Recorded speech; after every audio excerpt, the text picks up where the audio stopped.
کمیسیون‌های ماده 103 عضو دارن. نماینده وزارت کشور با انتخاب وزیر کشور، یک قاضی دادگستری با انتخاب رئیس دادگستری، یکی از اعضای شورای شهر. حمل بر این است که یکی از اعضای شورای شهر باید شخصا حضور داشته باشه.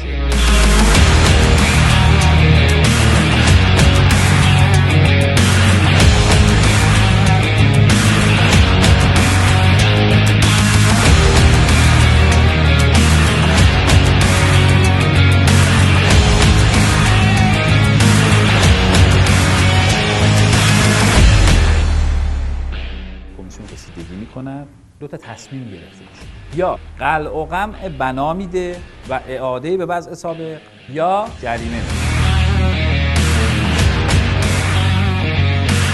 قلع و قمع بنا بایستی در زمانی صورت بگیرد که ضرورت این کار وجود داشته باشه.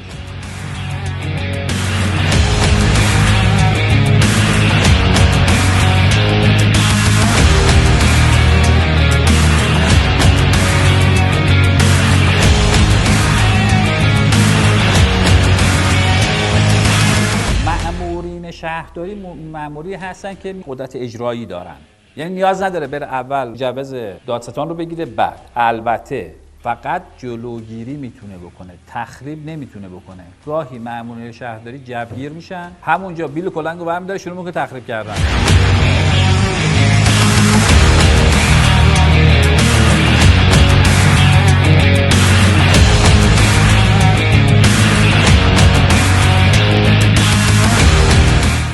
مثالی میزنم، میگن که یکی داشت در مغازه‌ای رو قفل رو با اره میبرید، میگفت داری چیکار میکنی؟ میگه دارم ساز میزنم.